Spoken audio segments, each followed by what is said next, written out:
my calculations are correct, when this baby hits 88 miles per hour, you're gonna see some serious shit. They're here. Do you really think you have a chance against us, Mr. Cowboy? Yippee-ki-yay, motherfucker. It's showtime. Right, welcome everybody to another episode of the VHS Strikes Back. I'm one of your hosts, Chris, and my co-host and very good friend is Dave. Hey there, Chris, and hello to our listeners out there. Welcome to the VHS Strikes Back, the show where we dust off the old video player and go on a nostalgic journey to look at the good and the bad movies of yesteryear. Now, Chris, what are we going to review this week? Well, Dave, it's my pick, and I know it's the year of the stitch-up, but I couldn't. I've sat on this for so long, and I love a good car chase. I love an American muscle car. I've even got this car tattooed on my forearm as we're speaking. I'm looking at it right now. So we are, Dave, going back to the year 2000. This one stars the wonderful Angelina Jolie, Vinnie Jones, Christopher Eccleston, Robert Duvall, and Mr. Nicolas Cage. This one is gone in 60 seconds, Dave. So iconic sort of late 90s, 2000s movies, different movies came out, car movies like Fast and Furious, but this one always sat with me. So do you remember seeing this one, Dave? I do. It was the first movie I saw Angelina Jolie in, and I thought, that is a very nice looking young lady. I'd never noticed, David. Yeah. No, I know you wouldn't have noticed, but honestly, she really is. I guess the VHS cover. I mean, we're talking 2000s now, aren't we? So DVDs are a thing. They're just, I mean, I remember the blockbusters I worked in when they started off, you know, the DVDs are just like this little tiny section. I was in one of these big superstore things. And so they were around, but it was definitely a VHS job.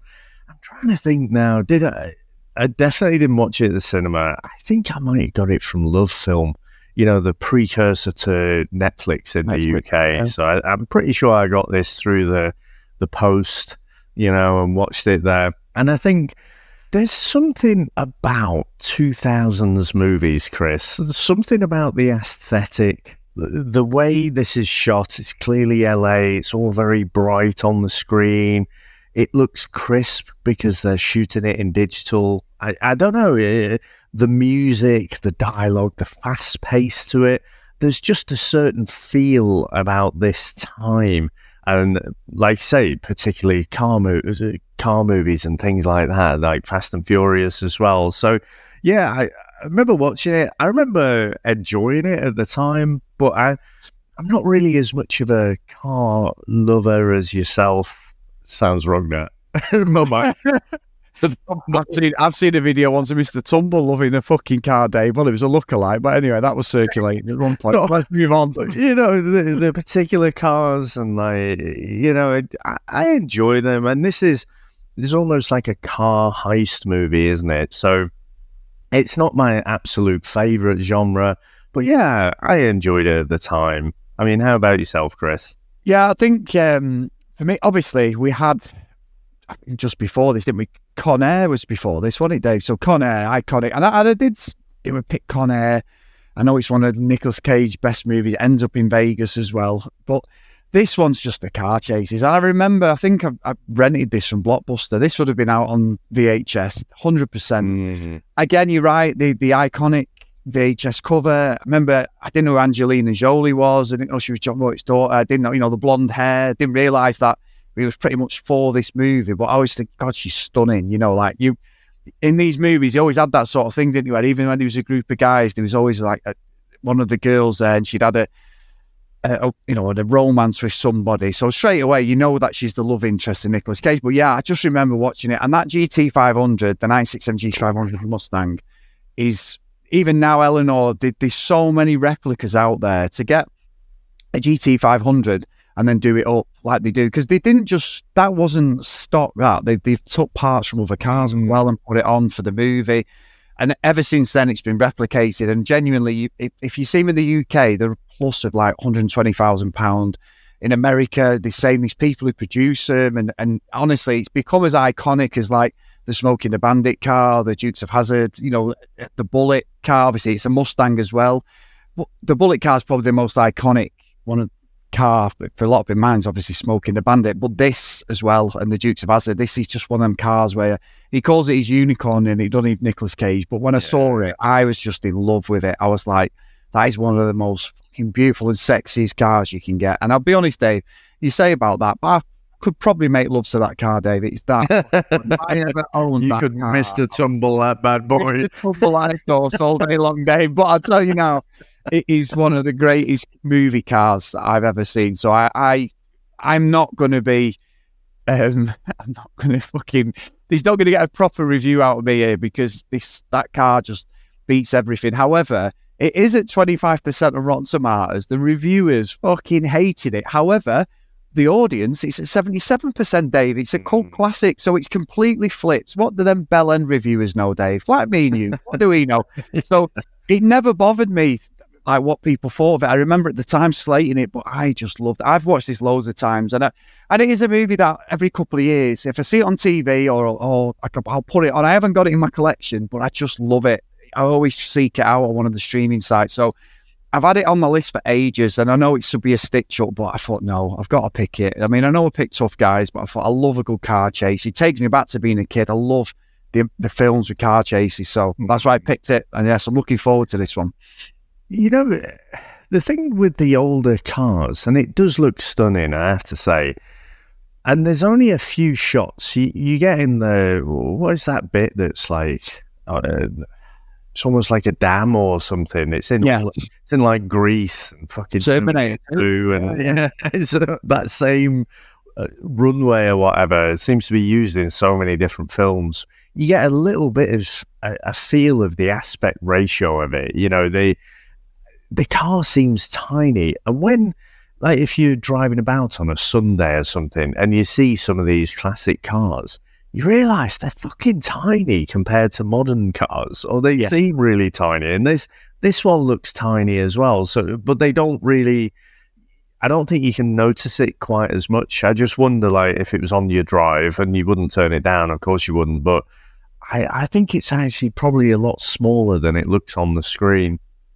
Yeah, it probably is. It sits low. But Dave, let's be honest, if that fucking car was on my drive in Manchester, it would be on it for literally probably 12 hours, and then he'd be fucking gone, never to be seen again. If I owned that car, seconds. I'd have about 30 cars parked across my drive. I'd have a fucking massive dog there, and I'd have everything, every home security going. That would be one of the most nickable cars.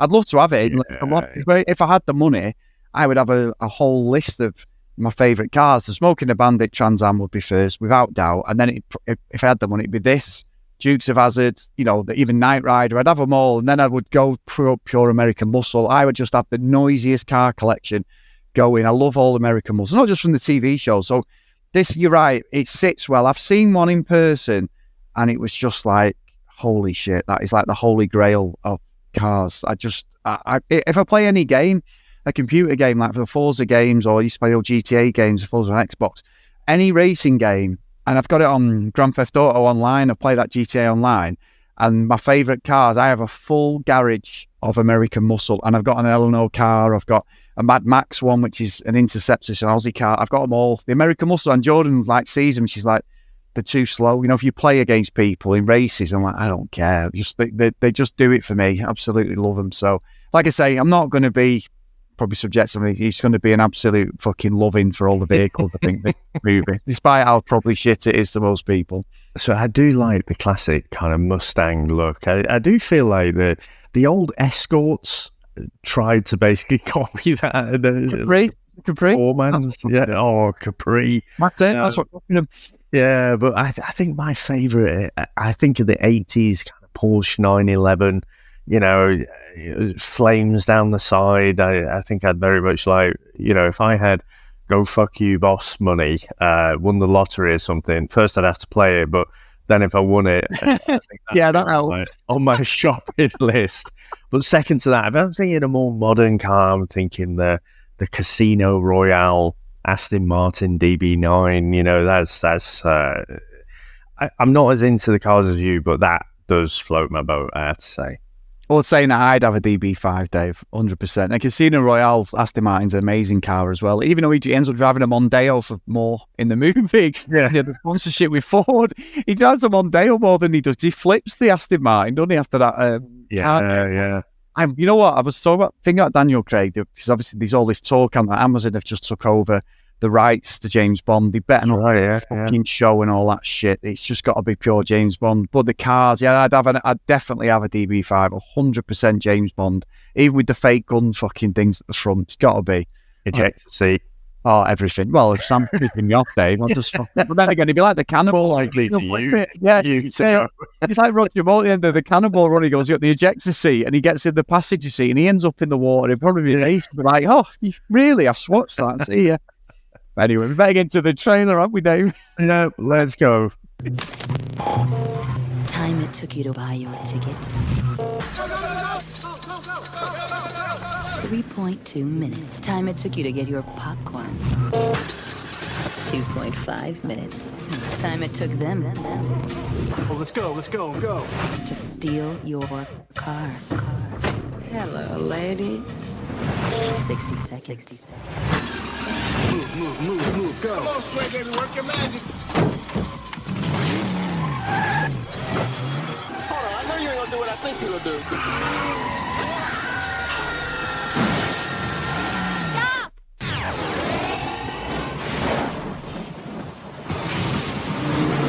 I'm gonna have to go old school. A day to shop, a day to prep. Surprise attack. Nice. Little trick I learned in the car thief retirement home. By the time the first car's reported stolen, All this. your ship set sail.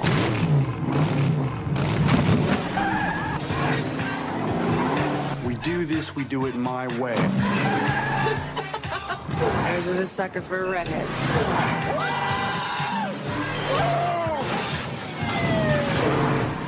You break it, you buy it, my friend.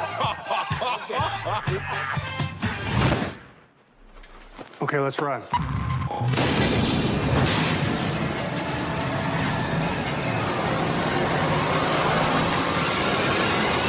Gone in 60 seconds.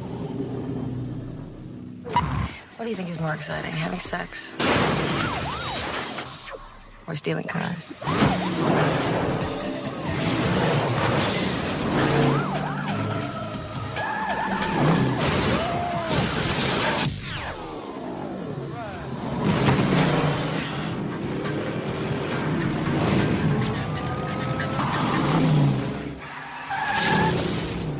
Car thief Kip Raines works with his gang to steal 50 high-end cars for Raymond Calitri, a British gangster in Long Beach, California. After stealing a Porsche 996 from a showroom, Kip unwittingly leads the police to his crew's warehouse, forcing the thieves to flee. Detectives Castlebeck and Dycroft impound the stolen cars and open an investigation. Atlee Jackson, Calitri's associate, reaches out to Kip's brother, Randall Memphis Raines, a notorious car thief.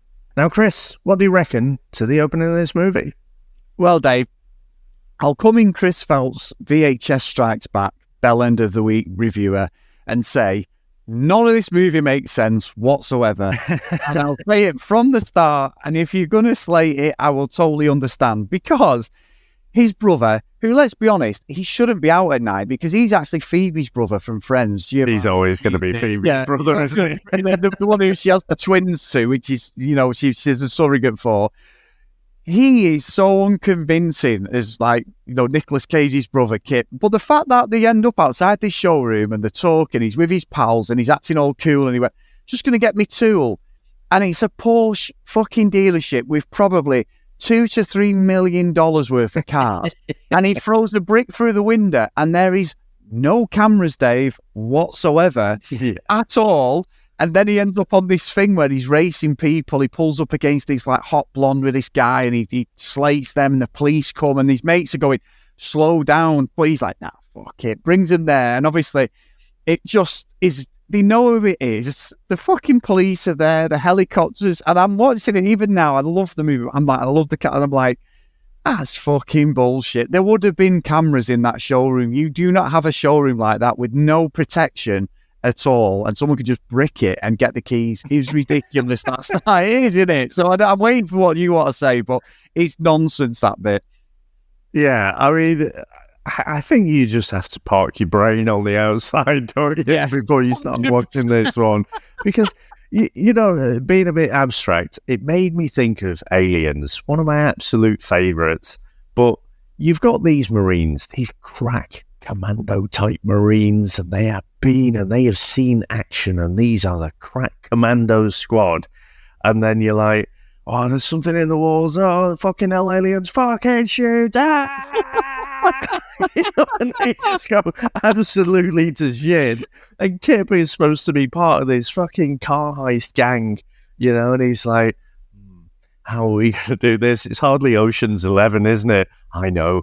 The weakness of a car showroom is a fucking brick. And I tell you what, Chris, wow, the portrayal of some of the black characters in this. I know. You've got a walking, talking soundbite machine next to him.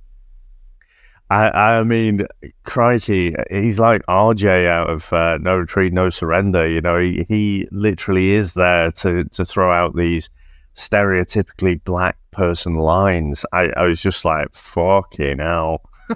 Yeah, it's like fine cheese. Oh, 100%. Because even playing up to like the swimming and everything, and I was watching going, oh, fucking hell, you know, like, I'm with you. I'm totally with you. But yeah, again, going back to Kip Raines, you know, he's trying, obviously what he is he's the fucking Temu version of Memphis Raines. You can pick up on we don't know at this point, I've seen the movie, you know, but you don't know what the score is, do you? And then the next minute that, what's in it? Atlee Jackson turns up, doesn't he? And he goes to see it. There's Nicolas Cage. He's got the boiler suit on and he's giving a pep talk, a race pep talk. And we're thinking, oh, he's at a race. And he's not. It's a kids go-kart thing, a little bit of a joke there. Mm-hmm. And he's talking to him and he's, you know, I know Randall's the only time we ever call Randall Raines, he's by the cop. Everyone calls him Memphis, don't they? That's like his name. So it's Memphis. And then he ends up coming to LA in California. But then I've got to say, Dave, now, Christopher Eccleston, like, you know, I fucking hate Doctor Who. I think it's absolute shit. I fucking hate it. I'd say it all the time. It's absolute wank. I believe they're actually resting it for 5 years. I almost shed a fucking tear, Dave. I've read this week. I'm devastated. Absolutely disappointed. Sorry, John Hammond, because I know you fucking love it. It's going to be like, Chris, you bellend. I'm going to give you the worst horror movie ever now. So, anyway, let's get back to it. Yeah, no, fucking no, yeah. The great John Hammond, he's the top guy, but his taste in movies, Dave, he loves to stitch up on me. But maybe I shouldn't call Doctor Who. It is Christopher Eccleston. I saw when this movie come out, this is a true story. I remember walking around Morrison's in Salford, which is a couple of miles away, and I'm walking around and there's Christopher Eccleston getting his shopping because he's from Manchester, he's from Salford, he's a United fan. And I remember thinking, I'm sure that's Christopher Eccleston. And he was, and he did the old classic, hi mate. I didn't say, you know, he obviously didn't have phones then or anything, but I remember just speaking to him for a brief second, saying hello, and, you know, and I didn't say like, love your work or anything like that. I just said, hi, you all right, mate? And he knew what... Teary-eyed. Yeah, he knew who he was, but that was, and it was around this time, I remember it thinking, but he's never convinced me in this at all as a baddie. Like, his dialogue, that Manchester accent, I know, like, we have that stereotype of the English gentry thing. We always take the piss out, you know, oh, hello, you know, and all that shit. The huge Hugh Grant fucking bullshit. But he's got the Manchester accent, and I've been dying out for that in a movie. And I know he's 25 years old, but even listening to him, like, it doesn't sound right, that. You know, he's trying to be hard and tough, and it's like, none of it makes sense. I think he'd have been better as one of the car boosters and someone else being the baddie, because he's never convinces me as the carpenter, Dave, all the way through it. It just doesn't get me at all. I'll go one step further, Chris. He has got to be one of the worst fucking movie villains I've ever seen. I was trying to be nice. It's just terrible. And how many fucking Raymond Calitris do you know? You know, I remember... Mancunian Italian. Fucking Calitri. Yeah, okay. I can imagine the script writers like, yeah, it's probably from the East Coast or something, and then, oh, maybe he's European, and somewhere in the production process, it's ended up with fucking this lad from Salford. It doesn't fucking fit at all. And it's like, I don't know, in the whole California, the sun-drenched, like I say, every scene is very shiny apart from the ones that are shot at night, obviously, and it just doesn't fit. There's nothing imposing about him. He's just like this fucking grifter who somehow managed to talk his way onto this Hollywood production. And I'm like, this just does not make sense. I mean, he's not physically imposing. He's like, they're trying to make his character interesting because he's really into his woodwork and carpentry and stuff. And it's just, it's a fucking nonsense. I genuinely can't think of a worse movie villain than him. Yes, I can't even fucking argue with you because he's terrible, isn't he? It's like when it goes to see him and like Memphis goes in and he's like, he's stolen all my cars, so you've got 72 hours to get 50 cars. It sounds pretty like that. 50 cars. 50 cars. So what I want Kip, otherwise he's dead. And he's like, I'm retired. Yeah, and he's like, where's my brother? And he's like, yeah, but the thing is, mate, I'm going to kill him. And they put me in that crusher, don't they? What are you going to say? You know, and that's how he speaks all the way through. And even as a Mancunian, I'm going, holy fuck, this is fucking terrible. Even now, you know, I've watched it so many times. Am I an asshole? Do I look like an asshole? Yeah, do I look like an asshole to you? I mean, the whole movie audience. The whole movie audience is thinking, yeah, fuck yeah, you do look like an arsehole. You sound like an arsehole, you break. Yeah. I think he did Our Friends in the North with Daniel Craig, just before this. And then he's gone straight on the set of fucking God in 60 Seconds. But you're right. And he's that whole thing like, right, I'll do it. And then he meets Robert Duvall, great actor. You know, obviously, he's fucking the Godfather. He's amazing in it. And you have got a good cast of people in this. And it's funny you mention Ocean's 11 because I feel that, I know this came before it, but this is like Ocean's 11, but with cars. It's the same plot. I know Ocean's 11's an original movie from the 60s, so it's like whether they've stolen. You know, we talk about Fast and Furious stealing from Point Break. It's the same fucking story, innit? But basically, they replace videos with like bank robberies or whatever. This is basically Ocean's 11 because he's come back in. He's a reformed car booster. He's the best in LA, isn't he? And he goes in that cafe straight, he sees his mum, and he's like, and that's what I don't understand with the dialogue because his brother's Memphis is talking to Kip when he's saying, I've got my shit together, and there's this really bad scene where he's burning the fucking pan, the toast, everything's burning. Like he's showing he hasn't got his life together, but he's trying to be Memphis, this top car thief and all this. And then he says, mum doesn't know, blah, blah, blah. Then he goes to see his mum, and she knows everything that he's done. Obviously, he's trying to protect Kip from it and saying, my mum doesn't know. But she knew all along, and he's like, I need to do things that I didn't want to do. But what I love, Dave, about all this is, he's told we've got 72 hours to boost 50 cars, right? Some of the hardest cars to boost in LA. But Memphis Rain is just having a fucking jolly up, slowest fucking let's get the team together you've ever seen. So once he sees Otto, he goes to see everyone. Well, because Nicolas Cage doesn't have that, like, right, we need to get together. I need your help. Please, please, please. You would be that panic. He's like, he goes to see what he's like, yeah, I need your help and all this. And he's like dead. He's just dead chilled out about the fact that his brother's going to get fucking turned into a square piece of fucking metal if he doesn't fucking save him. That's what I don't get about the whole thing is because why don't they kidnap his brother?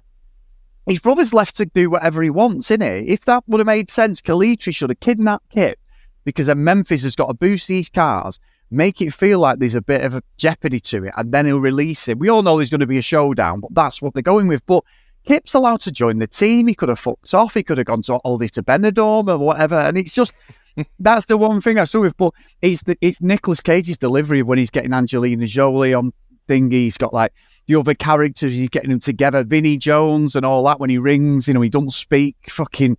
And he's just. This thing, it's just stupid stuff like that. And I'm like, but he doesn't seem that arsed about his brother's going to die because he's like having a chat. Oh, how have you been? Are you okay? And I'm like, you'd be going, look, I need a favour. I'll owe you for life. I've got to save him. But Kip isn't there. So he should have been imprisoned. He should have been with Kalitri in a fucking, I don't know, let him do some carpentry around his fucking bollocks or something. I don't know. Something to keep him. There's no jeopardy to what Kit being killed, it made no sense to me at all. He could have killed him at any point because he wasn't imprisoned. It just seemed really bizarre, that.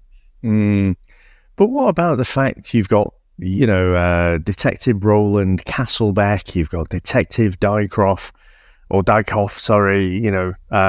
Delroy Lindo plays one, and you've got Timothy Oliphant playing the other, and they go in and there's clearly something going on. You got Memphis Reigns back in town, that there's this boost that's going to happen, and they go to see them, and then they're like, okay, we're just going to leave you here. We're not going to tail you or anything. We're just going to leave you here, and we're going to go to the places where we think you're going to be. Yeah. Even though I know you're right here, right now, I'm going to leave you, and I'm going to hope that you go to the place that I think you're going to go to next. It's like, it makes no sense whatsoever.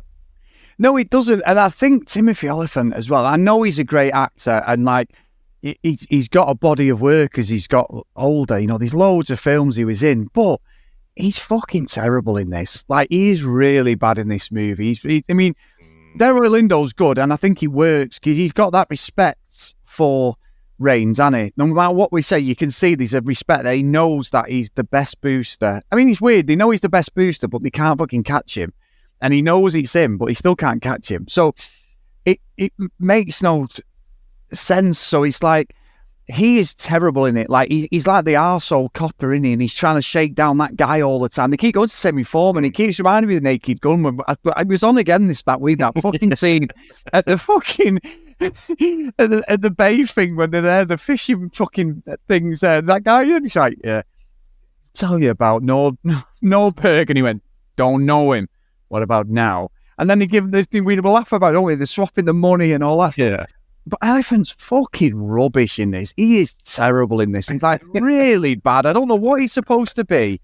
And there's one point he mentions Lindo's wife, doesn't he? And he turns to me and goes, don't ever mention my wife again. You know what I mean? And he's like, I don't even know what's going on. I didn't get what was going on. That dynamic was terrible. He played a really bad sort of co-cop, basically, detective. He's a right bell end in it. And they do the same thing again, where the cops are supposed to be the good guys. And as you get older, you're like, yeah, the cops are the good guys in real life most of the time. But in these movies, you always want the baddies to fucking win. So these are prolific car thieves. The poor people they're stealing from, they make them all out to be arseholes. That guy drops his Rolls Royce convertible off, and he gives that guy 50 cents.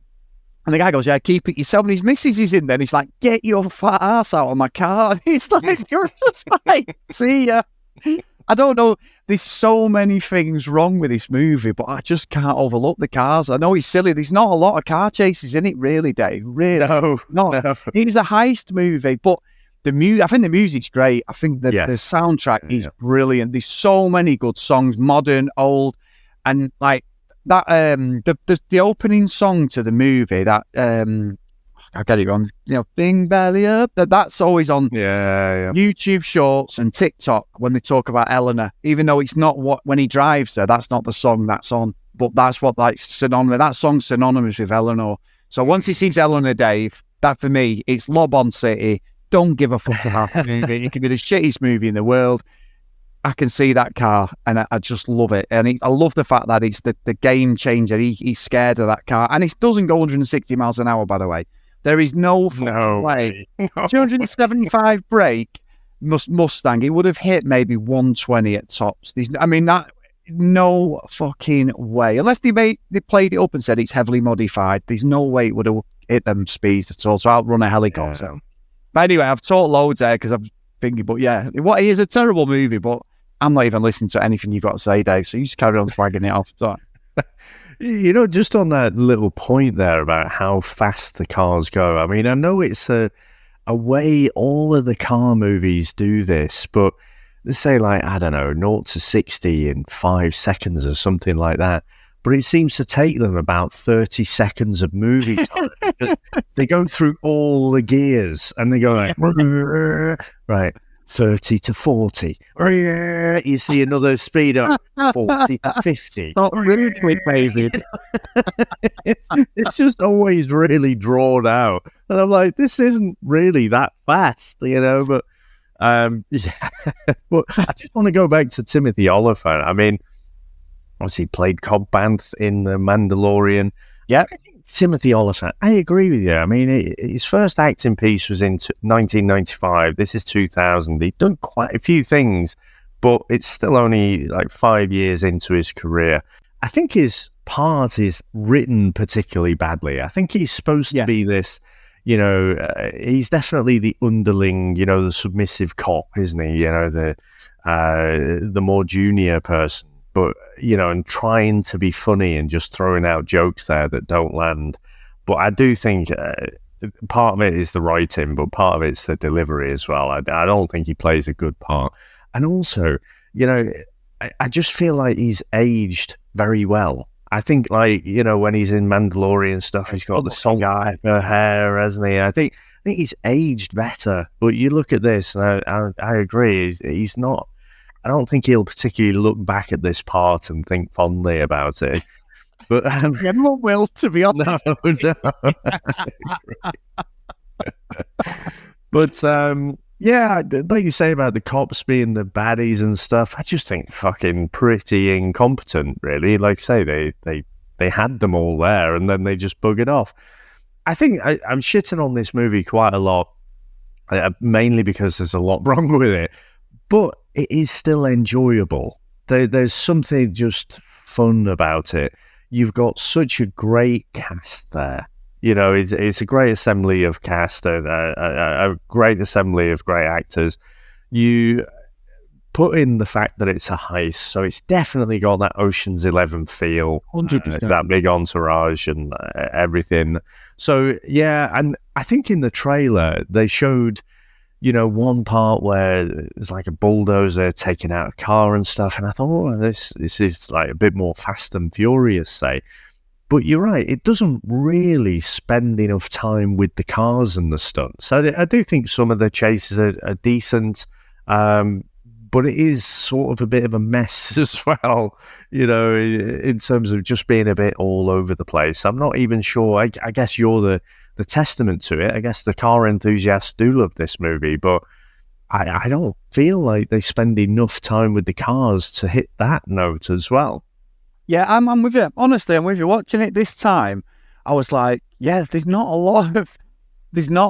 there is car bits in it, but not real long drawn out car chases. And I think ultimately they're trying to tee it up for the GT500 at the end. That's the whole point of like what it is. But I'm with you. I don't think they deliver on it. And I've got to say, Dave, one of the worst sex scenes we've ever seen, or literally dry humping, is when Sway, Angelina Jolie's with Memphis and they're talking, and they're trying to steal a car, and this couple, who are both really good looking, they're having a bit of fucking slap and tickle, Dave. How's your father? So they're getting a little bit fucking amped up themselves, and then he says to her, like, well, what do you think? What's better, having sex or boosting cars? Oh, no, she says it to him, doesn't she? She's yeah, so that's not a good Angelina Jolie impression, but she says it to him.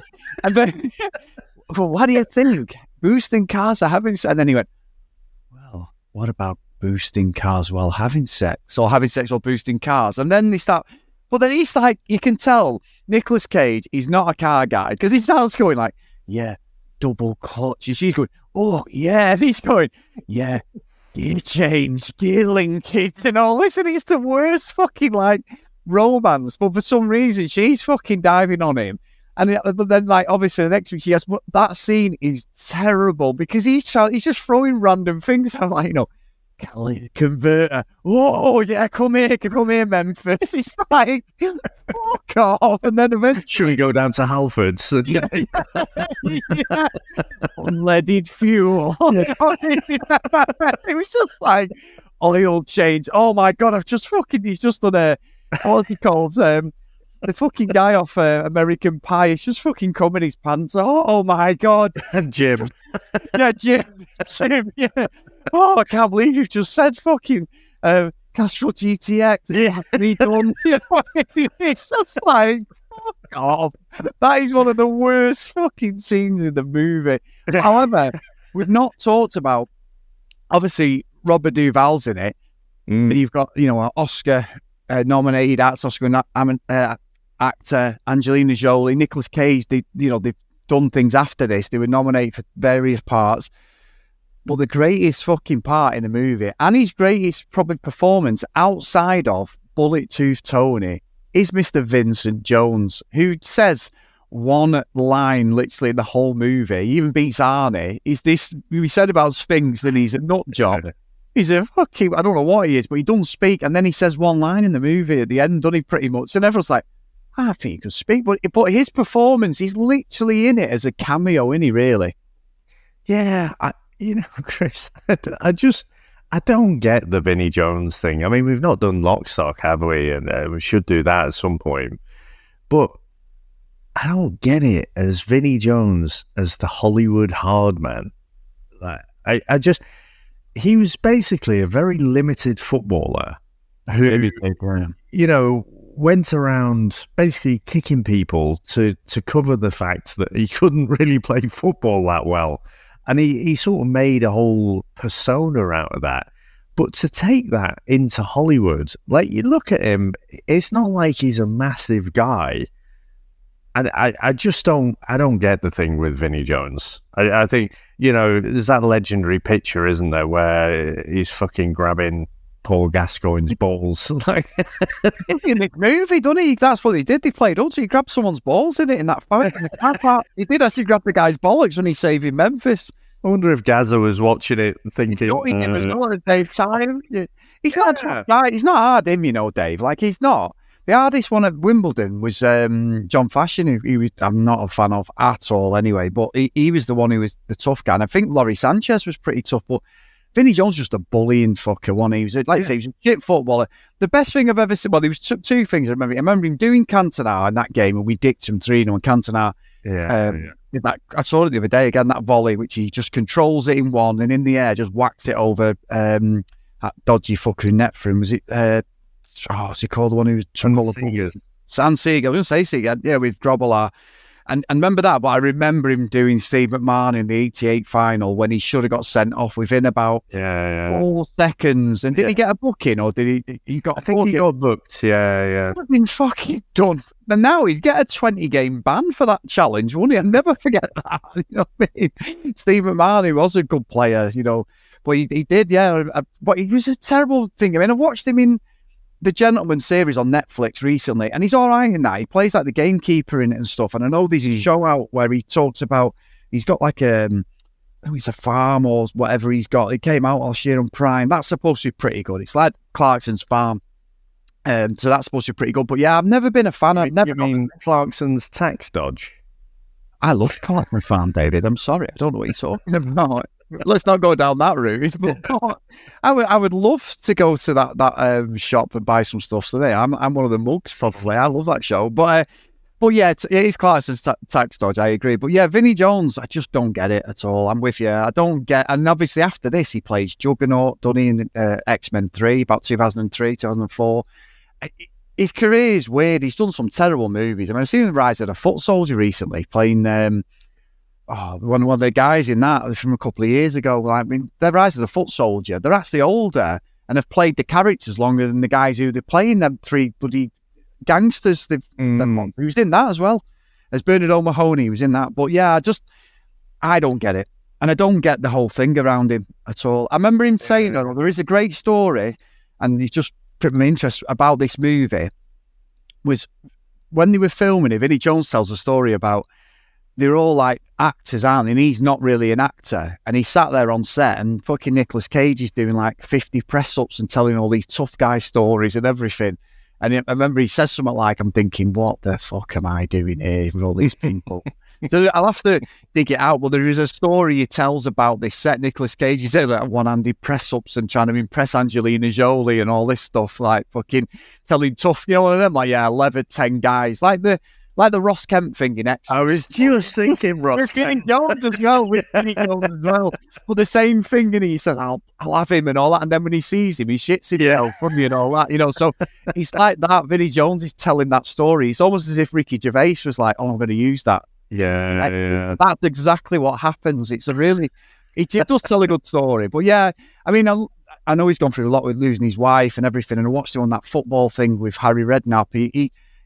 He's a likeable person, but for someone who's had that career in America, he's done really well for himself. I think the guy thingy stuff, Guy Ritchie is the one. That's elevating being his mate, 100%. Yeah. Like Jason Statham, who carried it on. Basically, Vinnie Jones could have been that guy, but he was like his fighting style. He's not, you know, Jason Statham's a karate expert, innit? He was a bloody diver. He had that flexibility. He's got that body about it, whereas Vinnie Jones is just a fucking thug, innit? However, Dave, and we'll keep talking, one of his greatest scenes ever is that European road trip where he plays the United fans and they go in the pub. Have you seen that one? No. Oh my God, I can't believe I'm going to have to play it for you. It is the greatest scene ever. These two Americans go in this pub and it's the Man United supporters club and Vinnie Jones is the top of him. Oh, it's the greatest scene ever. Yeah. It's fucking brilliant. It's mad because I was going to talk about... So Robert Duvall is where we started this tangent, but in the year 2000, he also starred in a little Scottish movie called A Shot at Glory, where Ali McCoist is in there as an ex-Celtic player. Oh my... An ex-Celtic player? Yeah. I don't know why. There's not really any need for it. Someone asked to play it ages ago, and I've always had it on my list. I've just never prioritized it, but yeah, I'll have to dig that one out at some point. It's a weird movie, and I'm like, did it really? Honestly, spoiler alert, it didn't really matter that he played for Celtic and not Rangers. I just thought it was really weird, but yeah, Ali McCoy's in it quite a bit. Oh, that's mad. That's strange. I can't believe he must have got stick for that. But the whole religion thing as well, Catholic and Protestant, that's I don't know that. But yeah, sorry, to get back to the movie. So obviously they steal all the cars. They get to the point where Eleanor is the one. She's the unicorn, isn't she? She's the one. He gets her. Now he's evaded the police scene in Castlebeck. Like he's actually driving the cars. And he gets in it and Sway's there watching him. And then full on reveals himself to drive the Eleanor. And I'm like, the whole movie's been about him evading the police. They know it's him, but they can't pin it on him. And then he just goes, fuck it, let's just do it. This is the 50th car. Let's have the car chase, doesn't he? And we have this massive car chase like round the back of LA and over the bridges and that. But again, it's not like a Smoking the Bandit style one. I don't think the camera is right. It pans out a lot, like you said about the 2000 style movies, that feel. And it does feel like that. I mean, you've got the jump, but the car is fucked by the end of it, innit? The car is on its arse, and that is like, but that guy's like, you're 12 minutes late, and he's like, come on. But then we get this whole fight scene that ends up with Kalichi and his men. They're going to kill him, and he gets saved, done it by Atlee, decides to, not work for him now because he's not scared of him, and then he hits him with the thing. It's like an episode of the fucking A-Team. We just needed a welding kit and a fucking warehouse so they could break out, don't they? And then the fucking fires cabbages or something. Yeah. Don't slack the A-Team off, Dave. You're right. But then when he fights him, when Memphis fights fucking Kalichi, and he picks up the fucking table or whatever he's built, the fucking sideboard, and he's like, no, don't do it. And I'm like, that is so weak in it. That is so fucking weak. And it ends up as a showdown, Terminator 2 style, it almost reminded me of. And Castlebeck's there, and he saves Castlebeck, doesn't he? Who ultimately, Dave, then says to him, just go. And then Memphis, says to him, tells him where all the vehicles are. And it reminds me of the end of like the Fast and Furious movies, that bit where the family together. I just needed fucking Thingy to get up, Don Toretto go, me. You know what I mean? Every single person's wanted to kill him, but all of them have been part of his gang, don't they? Because he loves them, really. It's fucking nonsense. But the ending, maybe it was inspiration for Fast and Furious, but the ending's pretty weak and it just fizzes out, I think, quite lukewarm, if I'm being honest. Yeah, when Atlee first goes to Memphis, the little go-kart ring and stuff. I know what you're going to say. I know. Yeah, and he talks about Raymond Khaleesi like he's the fucking kingpin. Yes. Going back through the series, Chris, getting ready for Born Again to come out. Can't wait for that. fucking love the Kingpin. He's just such a badass, you know, and he just an amazing character, amazing performance as well. Fucking Raymond Calitri here, Christopher Eccleston. Like you say, you've just mentioned it there, he's shitting himself. Oh no, don't break me fucking chair or something. You know, I spent ages on that. That was terrible. But not only that, Memphis just fucking kicks his ass because of plot, I guess, for no real reason. And I'm like, who is scared of this guy? He's nothing like Kingpin whatsoever. There's nothing intimidating about him. I just, again, solidified it. That final fight scene just solidified it for me. Worst movie villain ever. I'm with you. I can't even deny it. It's fucking terrible. So miscast, it's unbelievable. So, Dave, we just need to end it there, I think. Shall we get into our scores? Let's go.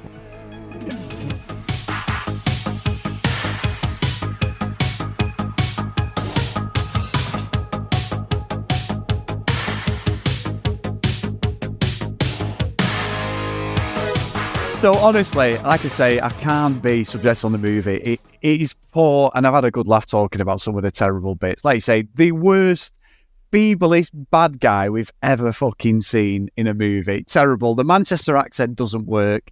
He's not imposing. He should have been part of the boosting team. It probably worked better if Vinnie Jones was the baddie, or he was the baddie's henchman and he had a fight with Memphis. That would have made more sense. They are totally overpowered. Memphis' crew, it's bollocks the way there's no cameras anywhere at all, even though one of the tech guys is a computer whiz. Nobody talks about CCTV or anything. They just go around stealing stuff, but the car, the GT500, is literally Chris Phelps' fucking Lob on City. So, Dave, it's a terrible movie. It's not going to the top. It really isn't, but I'm going to send it to Pleasantville because I've watched this loads and I'll continue to watch this through my life. It's just a stupid movie that makes no sense, has no idea, no plot, but he's got a load of cars, and that's all I need. So that's where I am. What about yourself, Dave? So I know I've been a bit down on it, and there's lots of problems with this movie to pick holes in and stuff. I do feel like going back and watching it, I could almost place it to the year. It's in that post-Matrix, early 2000s time. I just think the way it looks, it does look beautiful, and again, that sun-soaked look to every scene that's in the daytime and stuff, it just looks great. I think the whole cast, you know, is really good. Some of the interactions, I don't feel like they gave the characters enough time to really develop, but, you know, a lot of it's basically about Nick Cage and his performance. The whole, before they go and do the heist, the whole little dance thing I just found weird, but it's just classic Nick Cage stuff, isn't it? So, and the music all the way throughout, again, you can place it in that time, early 2000s, and I did enjoy it, you know, despite all its problems. So I'm going to put it right in the middle. I'm going to put it into Hill Valley. I think you are forever the contrarian, Chris. So in the year of the stitch-up, despite for all the previous years, you dragging out some of these proper stitch-up movies, you seem to have been on one where you're wanting to pick good movies. But this one, it wasn't a great movie by any stretch, but good, solid movie. And right in the middle for me. Don't worry, Dave. I've still got another pick. I won't be picking some classic. I guess. Come on now. I can totally ruin everything if you want. But anyway, Dave, bear in mind what I've picked now. I did mention this last week. What have you got us for next week? Because it is your pick, my friend. Now, Chris, I am a bit of a contrarian as well, but in this case, I am not going to be a contrarian. So, however, what I would say is, you know, you like Back to the Future, don't you? I know you say you don't like sci-fi, but you love Back to the Future. Bit of time travel there, good classic sci-fi, 80s fun. Well, I'm going back to that well. And I am going back, Chris, to a movie from 1984 starring Tim Thomerson as Jack Death. And this film does involve time travel, and it's called Trancers. Now let's get into the trailer. I've never heard of this shit, right? I'm Jack Death. I'm a trooper in the 23rd century. This guy, Chris, was actually younger than we are now. What did I do? Under Section 7 of the Penal Code, the Council It's about authorizes six. me to administer you a transfer suspect examination. Yes, he is. Give me a TSC without a warrant. I got you Well, right here, pal. Okay. How have you come across I don't want this? any trouble. My job is hunting transfers. I got nothing to hide. Oh my god. It's like a Finding them. comic book fucking thing, isn't it? Send you. Yeah. Comic books. Dave, he's well older than us. Why? He's very fucking tremendous. Of course, sometimes they find me first. Oh, you're a villain. I should have picked someone terrible from my Then it's a little Now you more picked complicated. this.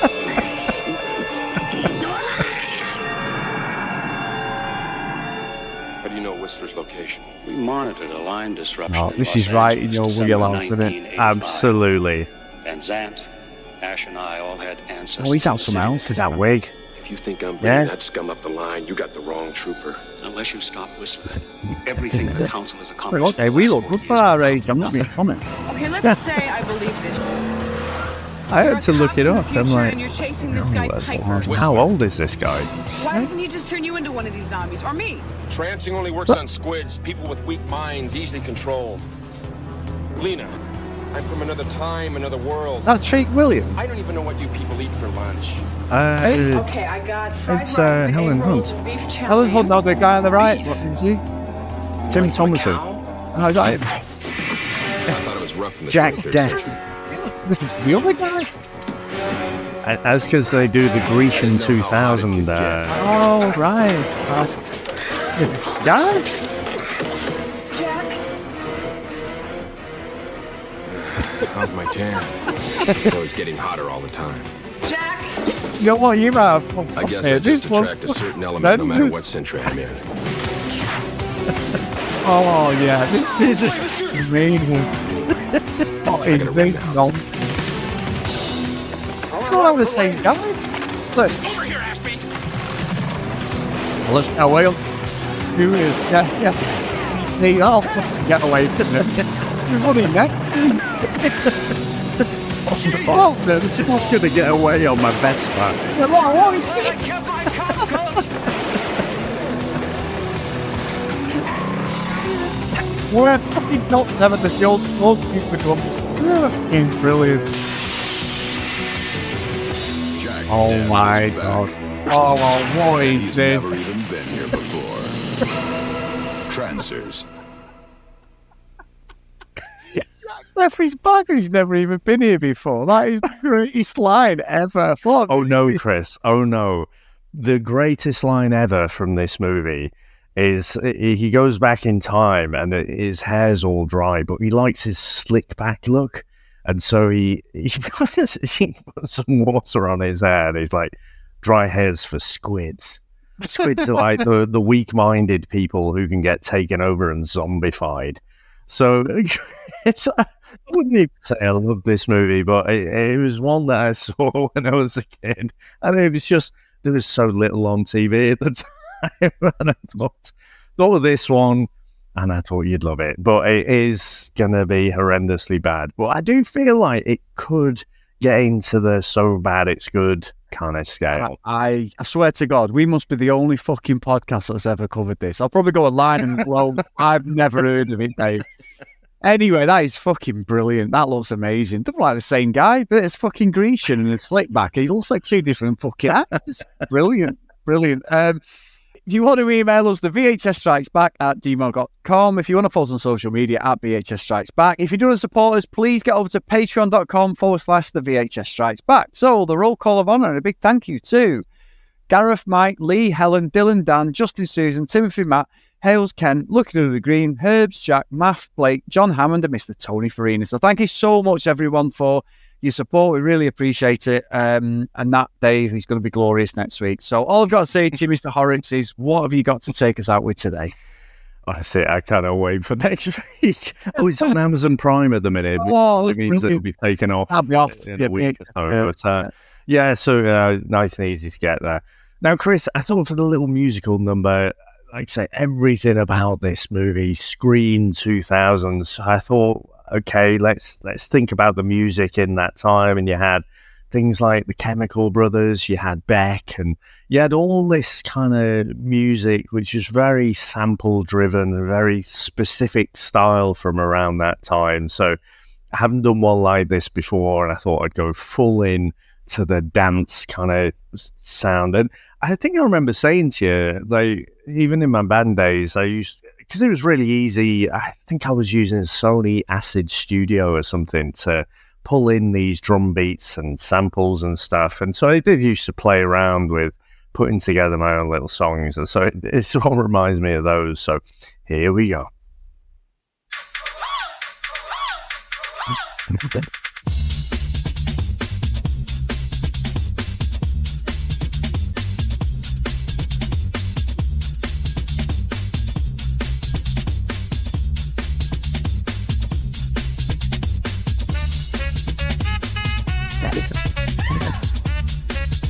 Need Timmy Mallet with that.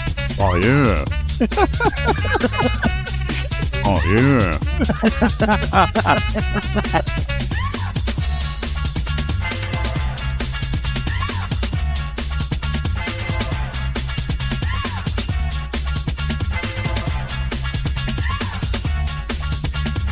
This is definitely 2000, Dave.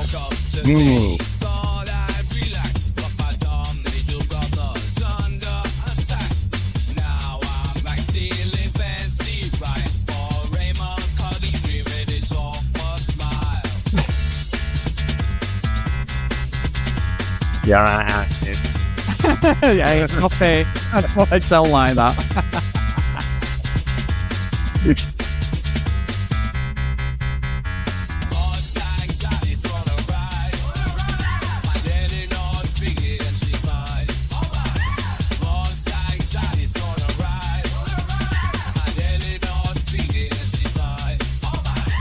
Mustang Sally, Dave. That's it. I thought the whole these name horrors. We didn't have a time. Yeah. Or we might have done a lot less before. Now, the song's been get Sally up and is at the start.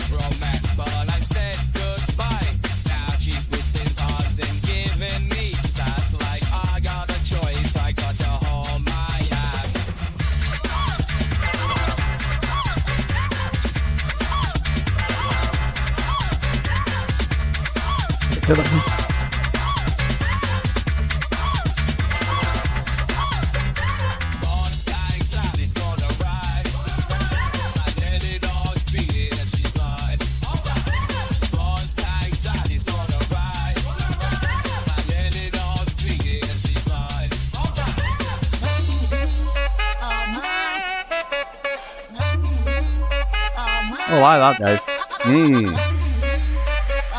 Imagine dancing away to that in Manchester. Just the light sticks out, Chris. Yeah, come on, arcade, let's come on. Those sticks. Bring it out. I keep doing that accent, but I say arcade to people. To my sister and everything, my sister, so I can't say it. My imaginary glow stick. Anyway.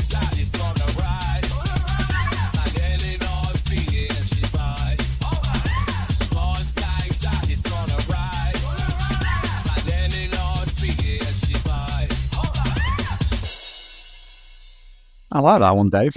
Very good. I can't help. I don't even know how in podcast form you describe that, but so I'm going to come on camera. It's like that. You can imagine. How would you describe what is that Bez like dance? Bez, yeah, it's like the acid house dance. That's what it is. Yeah, it is. Yeah. Yeah, but yeah, I just told me you're dancing again, Dave. But like, no. You've seen how bad mine is, so no. There was just something when I was putting it together. I was like, yeah, this could absolutely be in the year 2000. And like I say, we used to do Mustang Sally, didn't we? Back in the band days, massive cliche. I know a lot of musos don't like doing that, but people love it. So you know, you got to give people what they want. But Chris, I had a lot of fun today, but I cannot fucking wait till next week.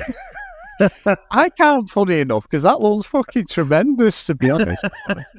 Jack Death. But anyway, Chris, thank you very much, sir. Thanks to all our listeners out there. Thanks to all our supporters, and we'll speak to you next time. Bye. That's it, man. Game over, man. It's game over. What the fuck are we gonna do now? What are we gonna do? Maybe we could build a fire, sing a couple of songs, huh? Why don't we try that? We better get back, because it'll be dark soon, and they mostly come at night. Mostly. I'll be back. That's not. We came, we saw, we kicked its ass. Wax on, wax off. Get to the chopper! One ring to go. All right. Ding, ding. Bust you up. Go for it. Well, here we go. Ain't so bad. Ain't so bad. Ain't so bad. Come on. Come on, ain't so bad. Ain't nothing. Come on. You must be crazy or something. I'm crazy. You just a stupid fool. Maybe you stupid. I ain't breathing heavy.